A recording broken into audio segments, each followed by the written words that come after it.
Spring sunlight poured down on the Victorian red brick mansion.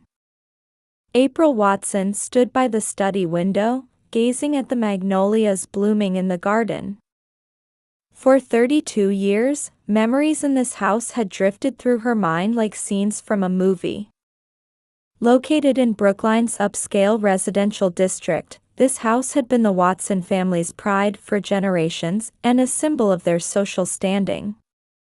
Above the fireplace in the study, with its imposing furniture, family photographs were displayed. April's eyes lingered on one particular photo, a family portrait from 10 years ago, the last one taken before her father passed away. Since then, the family dynamic had gradually shifted. "April, you've taken care of the preparations for this week's church charity event, haven't you?" Turning around, she saw her mother, Margaret Watson, elegantly sipping her tea. As the vice president of St. Mary's Hospital, her mother always carried an air of dignity. Dressed in a Brooks Brothers two-piece suit with a modest pearl necklace, she valued her social reputation above all else and was passionate about charitable activities. "Yes, Mother. I'm planning to prepare sweets with the Sunday school children. The Church of Our Savior is also organizing a fundraiser this year for underprivileged children." "Really, how long do you plan to continue with such childish activities?" "If it were me, I'd spend my time on more meaningful pursuits," her sister Caitlin remarked, smoothing her expensive Burberry dress skirt with grace. Married 2 years ago to a doctor at the same hospital, Caitlin prided herself on her model-like beauty and impressive career. While working as a leading gynecologist, she enjoyed shopping at Chestnut Hill Mall and elegant dinners at Legal Seafoods. "Caitlin, spending time with the children is very important to me. It positively influences my editing work," April replied quietly in her simple dress. While working as a children's book editor, she actively participated in church activities. As a devout Christian, serving God was her life's purpose. "Yes, but don't you think it's time you considered marriage? To still be single at your age?" Mother set down her teacup, casting a meaningful glance. April quietly lowered her eyes. Marriage, it was certainly a major concern for this family. The pressure had intensified daily, especially since her sister's marriage. However, over the past 6 months, the family's attention had shifted to another issue. Her sister had been diagnosed with infertility. For Caitlin, a gynecologist, it must have been an unbearable reality.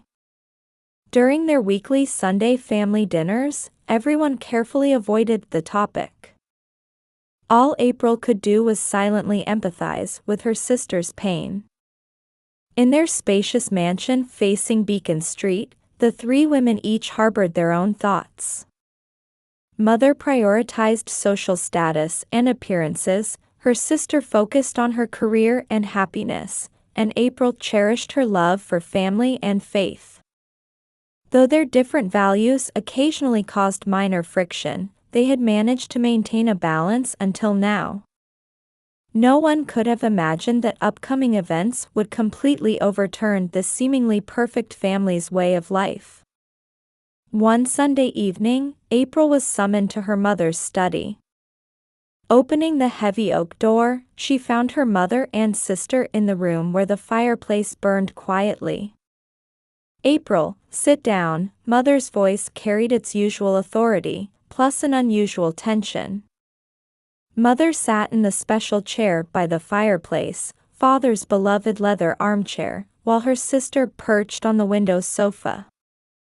Both were formally dressed, as if attending an important social function. April took the indicated seat.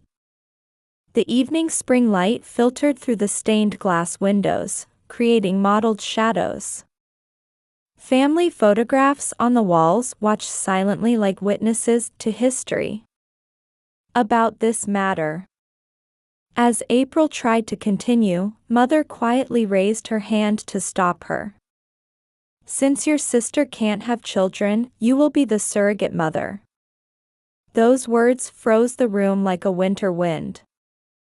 April doubted her ears for a moment. But that's... Surely you can do this much for family? Mother's voice was calm, but her eyes held an unyielding will. Her sister crossed her legs gracefully, maintaining an elegant smile. You'll just be carrying my child. Isn't that worth something? There was a cruel undertone to her sister's words. April felt her heart rate quicken. The room's air felt heavy and suffocating. Please give me time to think about it.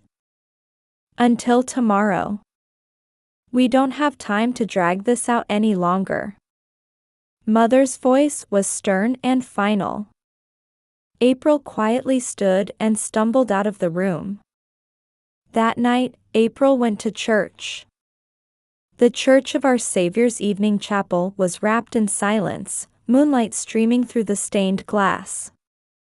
Kneeling in prayer, her heart was torn by intense conflict. Duty to family. God's will. And her own heart's voice. All mixed together, tormenting her as she sought an answer. Words of prayer flowed with her tears. The next morning, April visited her mother's study with her decision made. She had chosen to comply. She believed it was her final act of service to her family. Several weeks later, the medical procedures began. Everything was conducted in utmost secrecy in St. Mary's Hospital's finest private room. Mother, as the hospital's vice president, guaranteed perfect confidentiality. Her sister, as a gynecologist, supervised all medical procedures. When the pregnancy was confirmed, April was overwhelmed with complex emotions. This was her sister's child. Yet it was undeniably a life growing within her own body. Her prayer time gradually increased. It's twins. The doctor's announcement froze everyone in the room.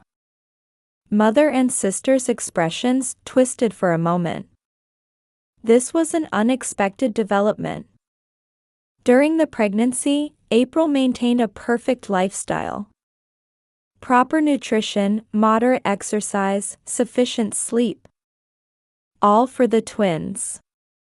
However, mother and sister's attitudes grew colder by the day. Don't get too emotionally attached. You're just a vessel. Don't give the babies unnecessary influence. Such words became commonplace. Labor came on a cold December night.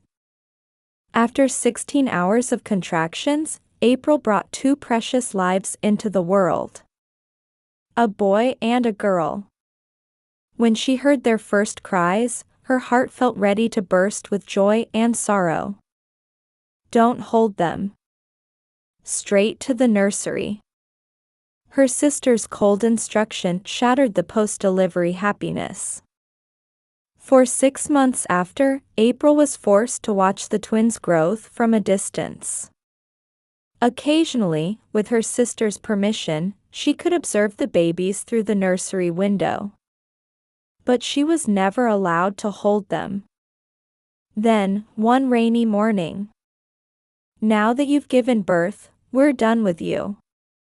Stop trying to act like a mother.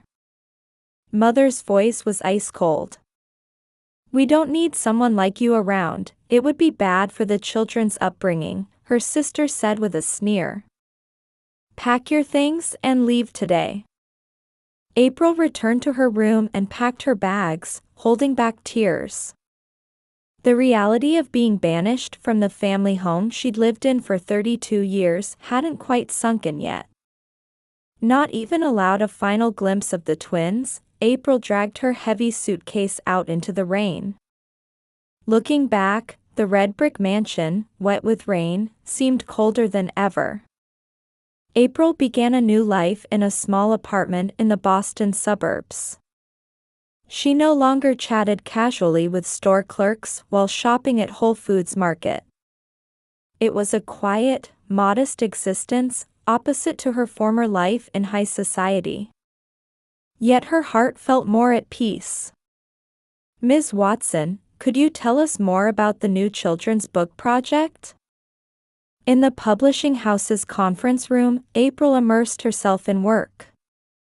A picture book series about the preciousness of young life. It was also her heart's cry. The editor-in-chief showed deep understanding for her project. "What a wonderful project! Let's definitely proceed with the series." Work was her only salvation. But at night, thoughts of the twins would flood in. Hidden in her bookshelf were tiny socks she'd secretly knitted. Her prayer times had grown far longer than before. One Sunday morning after service at the Church of Our Savior, April encountered unexpected visitors. "April, we've been looking for you." It was her paternal grandmother Catherine, with grandfather George beside her. They were supposed to be living a quiet retired life in their New Hampshire vacation home. "Grandmother. Grandfather." April's voice trembled. Catherine embraced her granddaughter tightly. "We know everything. Margaret's cruelty, Caitlin's selfishness." George's voice carried anger. They had learned about the situation through the church community. "Come to our house right away. But first, there's something you need to do." Catherine took out a business card from her handbag. It belonged to Sarah Bradford, one of Boston's top lawyers. "You should meet her. This isn't just a family matter. It's a legal crime." Those words made April shiver. However, feeling her grandparents' solid support, she began to look forward, little by little. The following week, April met with Sarah Bradford in an upscale office district. Forced surrogacy and psychological abuse. This is a serious case. Sarah's analysis was sharp and precise. Yet April still had doubts. "But they're my family. And the twins you carried are legitimately your family too." Those words resonated with April. The investigation proceeded quietly but steadily. Then the truth came to light in an unexpected way. One rainy night, there was a knock at April's apartment door. Opening it, she found her sister's husband, Michael, standing there. "I need to talk to you." His voice was tired. After inviting him in, following a long silence, Michael began his shocking confession. Caitlin never intended to have children from the start. April caught her breath at those words. She wanted to protect her career and figure. The infertility was a lie. She was just continuing contraception. Michael's voice was strained. But unable to bear the pressure from family and hospital colleagues, she came up with this plan. And Margaret agreed to it. To protect the hospital's reputation and social appearances. Everything connected. Mother's obsessive involvement, her sister's cold attitude, the secret hospital procedures. It had all been meticulously planned. "I want to apologize for staying silent. Those twins should really be raised by you." Michael bowed deeply. April felt pity for him. Perhaps he too had been a victim of this twisted plan. Following his confession, events moved rapidly. Grandfather George immediately called a family meeting. The location, their New Hampshire vacation home. In the reception room with its imposing fireplace, the Watson family's principal members gathered. Including relatives from mother's side, 15 people in total. There, all truths were revealed. This is a serious matter affecting our family's honor. George's voice echoed through the room. Margaret, you did this to your own daughter. And Caitlin, you used your sister as a stepping stone. The blood drained from mother and sister's faces. Relatives' gazes were harsh, full of condemnation. Especially mother's sister's expressions were impossibly cold. We will take all necessary measures to correct this situation. Catherine's voice carried unwavering determination. Mother and sister were completely isolated in that moment. Their social standing and family trust, which had supported them until now, were instantly lost. As she left, April looked up at the full moon visible through the window. This wasn't the end. The real battle was just beginning. In early spring 2026, a heavy atmosphere hung in the Boston Family Court conference room. April was discussing legal strategy with lawyer Sarah Bradford. We must overcome several hurdles to regain custody of the twins. Sarah carefully chose her words as she continued explaining. First is proving the illegality of the surrogacy contract. Second is establishing you as the de facto mother. And third is proving that your sister and her husband are unsuitable guardians for the children. April nodded quietly. Outside the window, early spring rain fell softly. However, we have favorable evidence. Sarah produced Michael's signed affidavit. It detailed how her sister's infertility was fabricated and the surrogacy was forced. Also, the internal whistleblowing from St. Mary's Hospital is crucial. The head nurse had promised to testify about illegal medical practices. Mother's influence no longer reached that far. By then, the twins, Emily and Noah, were already 3 years old. Monthly supervised visits were allowed following the preliminary hearing. The first visit took place in the court's supervision room. Hello, Emily, Noah. April's voice trembled slightly. The room was prepared with colorful toys, and a supervisor watched discreetly. Though the twins were initially wary, they gradually warmed up when April began reading from the picture book she'd brought. It was one from her new series she'd edited. Read more. April's eyes filled with tears at the children's innocent response. The supervisor meticulously recorded everything. With each visit, the bond with the twins deepened. However, the partings also became harder. Come again. Promise. Their parting words squeezed April's heart. The legal battle proved more intense than expected. Her sister hired expensive lawyers and desperately tried to resist. The defendant is in a position to provide a stable home environment. Meanwhile, the plaintiff. The courtroom fell silent at her sister's lawyer's argument. But Sarah's rebuttal was sharp. Then let me ask, why did the defendant fake infertility to force surrogacy on her sister? Her sister was left speechless. Michael's testimony as a witness was decisive. My wife avoided pregnancy to protect her career and appearance.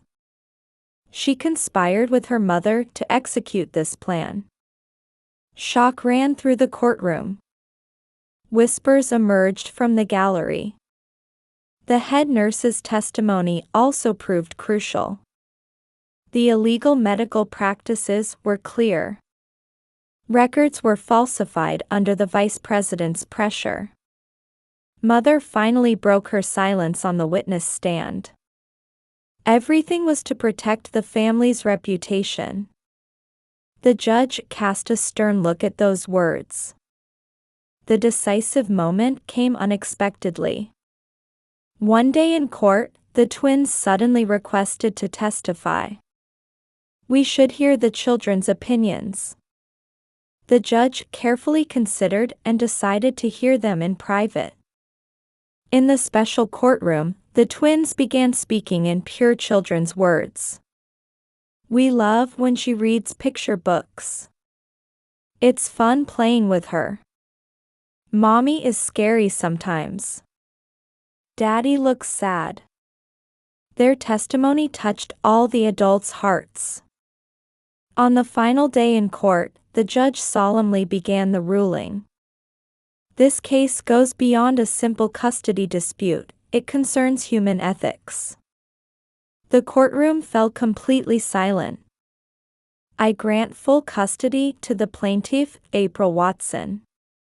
The defendant will be granted limited supervised visitation rights." When the verdict was delivered, April was embraced by her grandparents. Soft applause echoed through the courtroom. That evening, April headed to their new home with the twins. A house near Lars Anderson Park, prepared by her grandparents. "This is our new home." When April announced this, the twins showed innocent smiles. "Big sister, no, Mama." At those words, April couldn't help but hug the twins tightly. Outside the window, spring sunlight streamed in warmly. The story of their new family was just beginning. In early summer 2030, April's house facing Lars Anderson Park was prepared to celebrate the twins' 6th birthday. Colorful balloons swayed in the garden, and a homemade birthday cake sat on the table.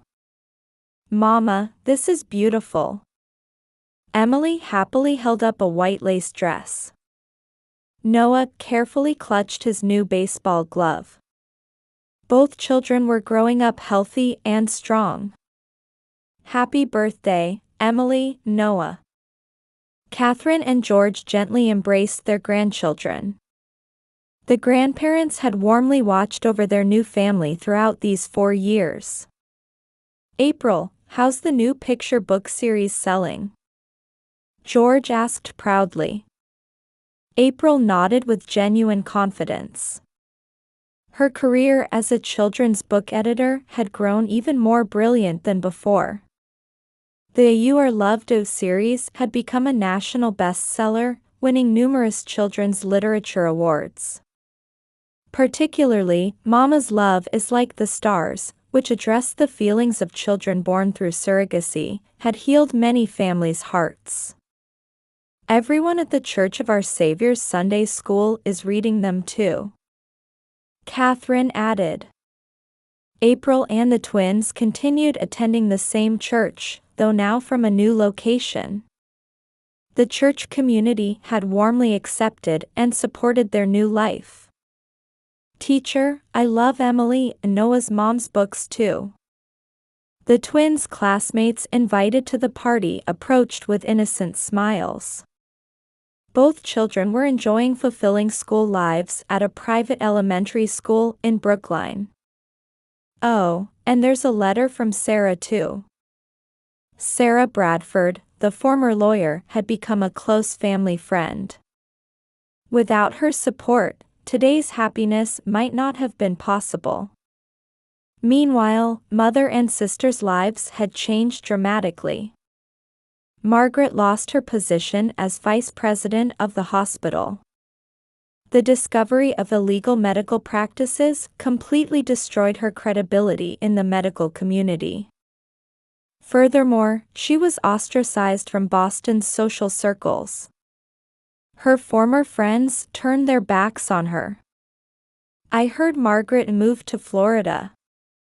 They learned this from a relative's letter. However, no one knew her exact whereabouts. Caitlin's fall was even more dramatic. After divorcing Michael, she moved to the West Coast. She was forced to abandon her career as a gynecologist.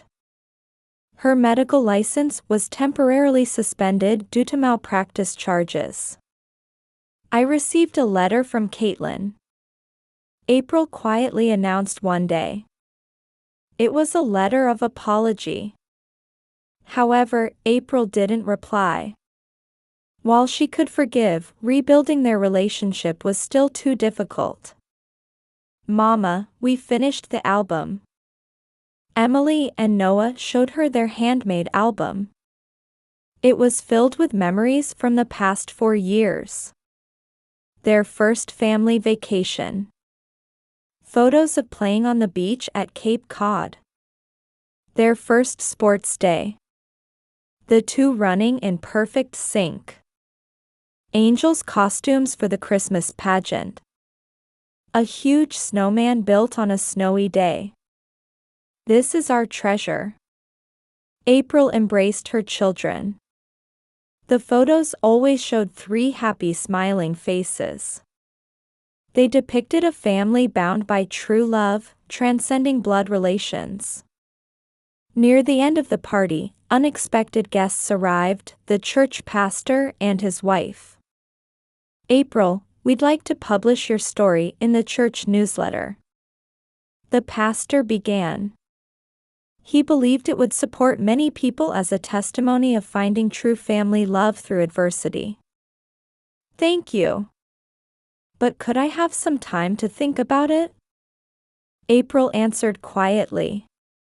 This story wasn't over yet. Rather, in the truest sense, it had only just begun. At dusk, they were cleaning up in the garden.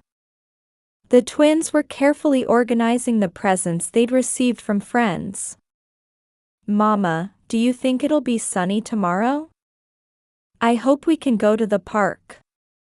Let's take Grandma with us too. The children's bright voices echoed in the garden. April cherished these ordinary moments of happiness. That night, after putting the children to bed, April sat at her desk in the study working on a manuscript for a new picture book.